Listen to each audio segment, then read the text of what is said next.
WNS of my life as I get older now, over 50, is all 22 now, 23 seasons of Ravens football. You get to know some people. And this guy, I try to keep him and collect him. He left for Atlanta, where he still remains effective down there as a Falcons alum, as well as on the radio, and running all sorts of good things in medical consulting. We welcome Ovie Mughelli back on. He was at the game in Atlanta in the new dome. And I got to tell you what, man, they've built a couple stadiums down there, Ovie, in your time since you went down and ran blocks for the Falcons. The energy down there for the SEC on Saturday was off the hook. The lack of energy for the Falcons on Sunday was very apparent, and clearly this is not a very good version of the Falcons, but an impressive win by the Ravens on the road, I thought. It was. It really was. The Ravens had a a drive about them that was scary, and that quarterback, my goodness, Lamar is special. I had a chance to cover him in college. I was working with AC Network and working as a color analyst. I had a chance to interview him, talk to him, and even from a collegiate standpoint, he was a head above the rest. It had something special. He had that it factor that translates to the NFL, and I really feel like even though he had some ball security issues, I feel like he's going to have a really great career in this league. Tell me from your perspective, having run downhill with the ball, without the ball, blocking for guys, I see this with, guys like Yonda, who you played with, who are still here and are still a part of this thing, that there's a mentality about running the football that once you can do it successfully, yes, it's nice to throw the football, but the more we've tried to throw the football with Lamar, the more it's looked like running is a better option. And when they can't stop the run, they can't get off the field. And the second half of the game was so lopsided on a time of possession that there is something about running and running and running more that, you built your career around. You feed your family off running the football, right? And this is an offense that's clearly going in that direction as long as Lamar is going to be the quarterback here. You're right. And it was, I'm in one of the first couple drives. I was like, how did they get to midfield already? How are they in the red zone already? And I was talking to one of my former teammates, Delius Thomas, who was up there. I was like, I don't know what's going on. He was mad at me because I was wearing my Falcons colors. He's like, man, the Ravens gave you a chance. I'm like, yeah, but the Falcons paid me. He gave me my wife. So it was amazing that their cadence, it's like almost like a clock. Like, line back up, do it again, line back up, move those bodies, line back up, find the gaps. And it was a methodical procession of just marching down the field. And once you start getting on a certain rhythm, it's hard for defense to stop you. And again, as a running back, I understand what that rhythm is, what that cadence is, how with the offensive line, the fullback is working to really demoralize the defense and take the life out of them, because everything they do, every blitz they try, every stunt they want to do, just trying to be stout in the middle, does not work. And setting that tone early for the Ravens allowed the run game to be open all four quarters. Well, I would say that you said demoralize. I mean, that's a hell of a way to put it, because that's the way it feels when you start running around and they're subbing in and they're subbing out. Let's be honest, the Falcons have been decimated by injuries. They don't have, their $10 million football players on the field right now. They're out there trying to figure this out, and chasing Lamar around can be quite a frustrating thing, right? And trying to line it up and trying to figure it out, it's coming, but you kind of can't catch him to a certain degree. That's right. That's always the quandary with a running quarterback, and Lamar is doing a good job, even though a couple throws were off when he was wide open. But he's doing a good job making sure that he doesn't get labeled as just a running quarterback, because he will start running and then pull up, throw the ball, throw it across the field. A couple dangerous times and still got the completion. He just makes it hard because it's 11 on 11. You can't just assume it's going to be a Ben Roethlisberger situation where he's not running. He's not going anywhere. He's going to stay in the pocket. Lamar has those wheels where he can take off, and that makes the running game that more dangerous and opens up more lanes. Ovie Mughelli joining us here. Of course, you can follow him out on Twitter at Ovie Mughelli34. And, of course, doing all sorts of commentary down in the South in Atlanta off the game. Ovie was at the game with a bunch of alums, including Dan Wilcox and Adelis Thomas and a bunch of others. I reached to Anthony Mitchell. There's a Jamal Lewis. There's a lot of former Ravens down in the ATL, right? Absolutely. I ran to Anthony at the Delta Sky Lounge. I was down there. And he saw me before I saw him. We got to exchange some stories. So it's good. My voice is still a little gone from yelling for both sides. I was yelling for the Ravens, yelling for the Falcons, and I had fans on both sides recognize me, which is kind of cool. The Ravens come in town and say, I know you. I remember you. Why are you wearing the Falcon hat, Ovie? What are you thinking here, right? So, yeah, it was a good time. When your quarterback seeks out heat-seeking missile linebackers and safeties, does it concern you long-term? I mean, you played not with Michael Vick, but in and around that era, and you were opening holes for Warwick Dunn and whatnot. I would think that there is always that concern, and you were probably in the building the night that, Adelis and Michael Vick had their moment, right? I mean, I was there that night in the Georgia Dome, and I think that would be the concern that in any scenario, when you have a $25 million quarterback, the idea is to never have him be hit. The idea with Lamar Jackson will never be that way. It's never going to be that kind of offense. And for that, it looks like Navy. It looks like a rugby game, Ovie. Yeah, it does. But at this point, you just want to have the quarterback do whatever is necessary for him to win and for him to stay safe. Because for the running quarterbacks in the league, hopefully they realize that you have to protect yourself at a certain point. Going head first to get the extra yard is important until it ends up in you missing half a season and not being there for your team. Adelis Thomas and Michael Vick, those types of interactions, you don't want to see because the quarterback's going to lose every single time because he's not used to taking that type of beating, not used to that type of impact. And Lamar is definitely not built enough or stout enough to take on DBs, linebackers, defensive linemen. So as fast as he is, as much as he can help the game with his legs, protecting himself and protecting the team's interests, I think something hopefully he realizes sooner than later.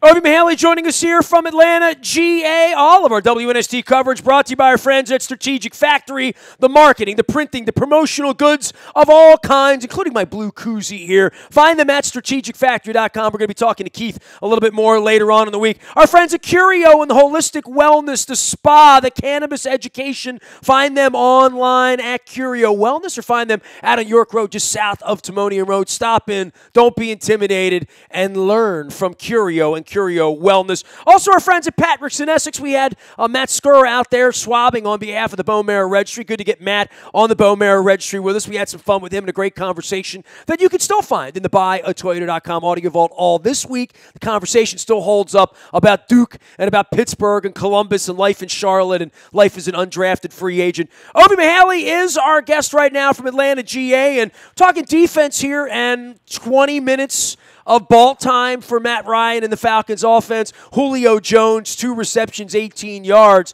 There's nothing on the sheet that's not to like about the way the Ravens played defense against Matt Ryan and Julio Jones and all that the Falcons had to offer on Sunday.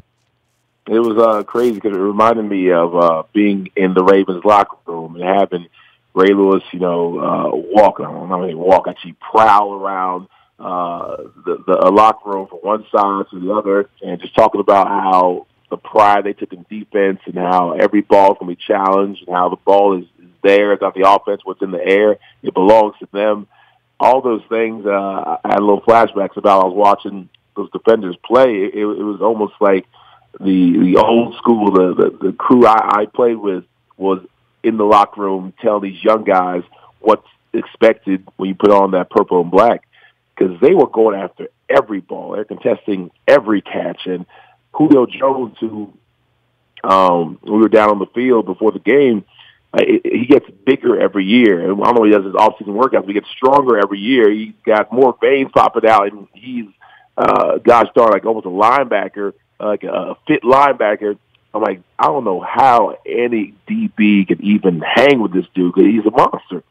And yet the Ravens DBs didn't back down from the challenge from having a potential future Hall of Famer be in their face every day. They were knocking balls off. They were talking trash to Sanu. They had the chest puffed out, and they even just the camaraderie and the high fives and the swagger that they were showing before, during, and after plays.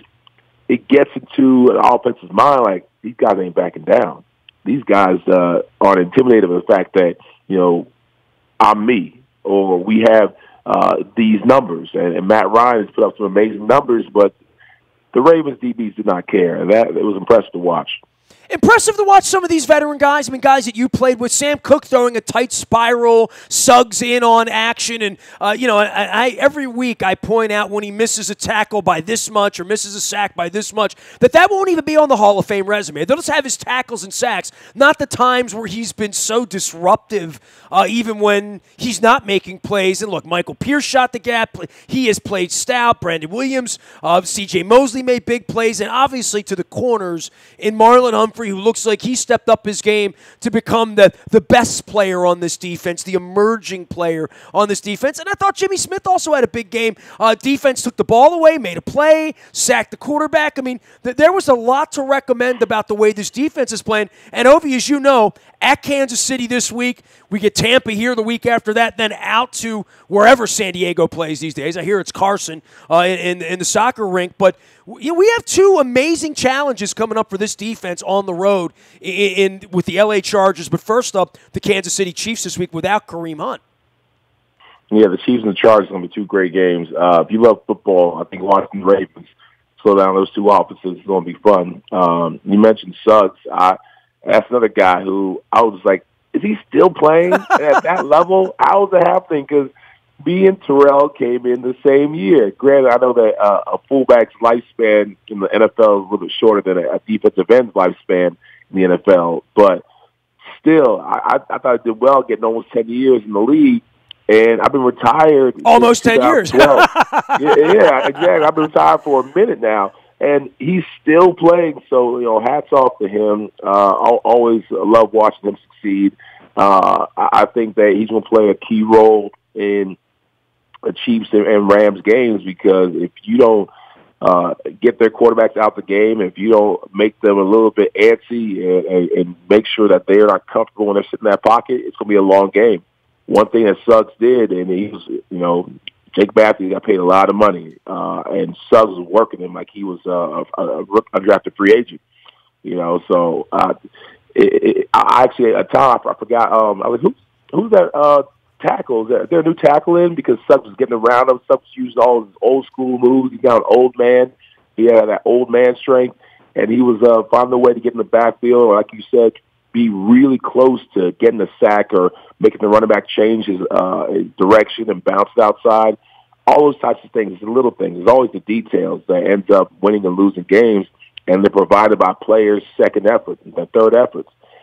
You have not a whole team of Suggs, but a whole team has that type of mentality where your best is still not good enough. You're always trying to outdo yourself, and that's why I think Baltimore is in a good place. Atlanta, like you mentioned, we had some injuries this year. I think we're definitely a good team. We got Dan Quinn, who defensive guru, who's bringing in his system that works. And by the way, Salisbury State guy, Dan Quinn, went to college here in Maryland. So I always point that out to him. He's got some local roots, Dan Quinn. Yeah, no, definitely a good guy. I had a chance to meet him a couple of times. I just think that this year is obviously not making the playoffs, and so it's about finding ways to get better with every play and every game, and people are watching, because if they do make a change, OC, DC, they're not making a head coaching change, they're not making a GM change. That's out the question, but they probably will make some type of change, because this type of season, this type of record is unacceptable, and they'll make changes with the players too. So you have to make sure you show people what you can do, and for those who are in their contract years next to it, people want to see what you're going to do when playoffs aren't there. And I'm not saying the games don't count, but people want to see how you're going to act when everyone else is possibly thinking about slacking off because, it's whatever, we ain't going anywhere, we're staying home. Like, how hard are you going to play? So that goes on both sides. The Ravens, still have a chance to make the playoffs, and they're all being evaluated. It's what have you done for me lately type of league. And I'm curious to see what all the players are going to do on the Ravens side of the ball, offensive, defense, and special teams for the next 2 games. I love how you call the Suggs thing old man strength. That's the first time I've ever heard that, but I mean, I know exactly what you're talking about. Ovie Mughelli is here from Atlanta. He was at the game as a Falcons alum, even though he is a Ravens alum, amongst the Ravens alums down there. Ove, I landed Saturday morning. It rained like hell all day. I stayed downtown. I wound up out in Decatur having a pizza on Saturday night with a friend, and everywhere I went, literally from the minute I landed, and I was in the Georgia Bulldogs headquarters hotel downtown, so I saw a lot of SEC going on. But even during the game, after the game, everywhere I went, I was in a bar after the game having a drink.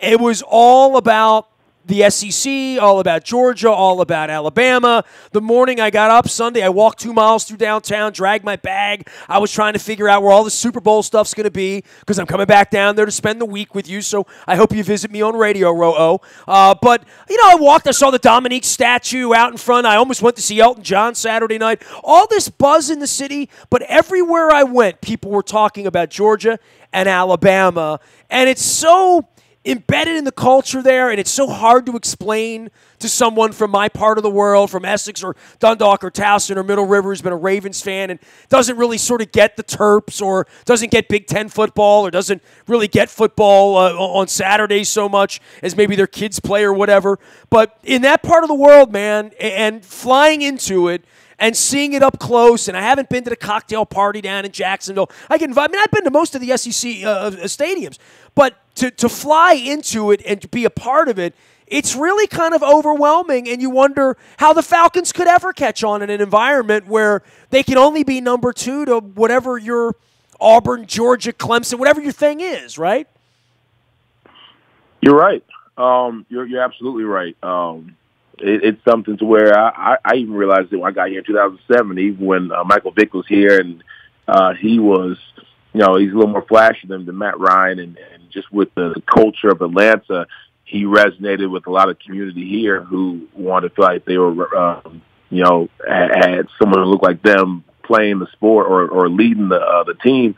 And the Falcons were exciting. We weren't winning as much as we wanted, but they were exciting in 2007. And still, Georgia and all the college sports reign supreme. It's not going to change. This is SEC country. This is college football, state, and even city.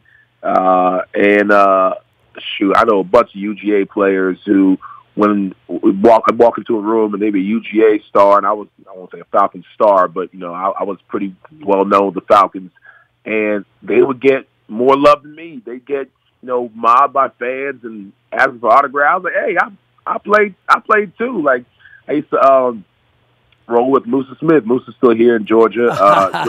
Doing some great work. And I've lost Eric Zier. You ever see Eric Zier anywhere? Where's he turn up? I have not. These guys are all over the place. They pop up here and there. It needs to be just like a yellow book for NFL players so we can keep up with each other. I got to find some old dogs is what I got to find down there. Old Bulldogs. Yeah, it's some a book for college guys. I just reached out to some college guys at Wake Forest because we haven't linked up in a minute. But it's really fun to watch these college fans get excited about their sport, and I do know that there is something about the whole love of the game, and they're not getting paid, and just pure joy and trying to get to that next level where you can see it in college football. And this debate can go on forever: college football versus NFL football. What do you like and why? But I like both. Obviously I'm more of an NFL guy, but I understand why the people of Georgia are all about Georgia football and SEC football. And I really do hope that we can bring a championship here because these Bulldog fans have been through it. They've been so close so often, and even it was heartbreaking, man. I sat there Saturday and just watched the thing wither away, and I looked up and Alabama won, and and I'm like, and the ribbing that goes on. I mean, it was brutal all morning. Being in the hotel where all the Georgia fans were getting razzed by all the Alabama fans, and and the Alabama fans, I've had enough. I don't know about you. You're Wake Forest guy. I've just had enough of Alabama. I can't imagine living in that environment. Yeah, I mean, the Alabama fans need to just start sharing. They're selfish. They're just selfish. I don't see how they can win championship year after year after year after year and not feel like, all right, this is getting a little ridiculous. Let's let somebody else do it, just so we can change it up a little bit. Spice it up. Let's do something different. I've told the Patriots fans that too. Yes. I know, right? Bama fans and Patriots fans are spoiled. They're spoiled like crazy.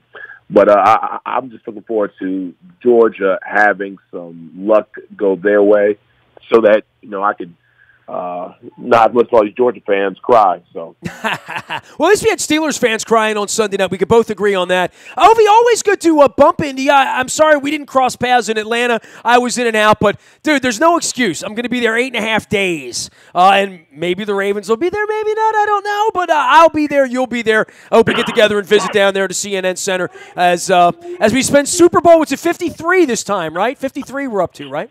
Yes, I will be around, man. We definitely have to get it together. Peachtree and Waffle House, you and me, Ovie Mughelli. Take care, bud. Sounds good, buddy. Thanks. Ovie's too healthy to eat at Waffle House, though, man. Maybe he'll drink the water or something like that. Sit there, watch me eat pecan waffles and slather it all up with processed high fructose corn. I wouldn't eat that.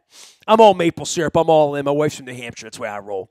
Ovie Mughelli can be found at Ovie Mughelli 34 out on Twitter. Always good to visit with him. Visiting with folks in Atlanta and Kansas City, doing some chirps this week, as well as getting you ready for the baseball winter meetings. I've got some winter meetings of my own this week. You'll find me out on Facebook, Twitter, LinkedIn, Snapchat, Instagram, and always in the buyatoyota.com audio vault. 24 hours a day from anywhere in the world. Listen to what you want, when you want, where you want. That's how we do it in the buyatoyota.com audio vault. I am Nestor. We are WNST.net, AM 1570, and WNST Towson, Baltimore. And we never stop talking Baltimore sports.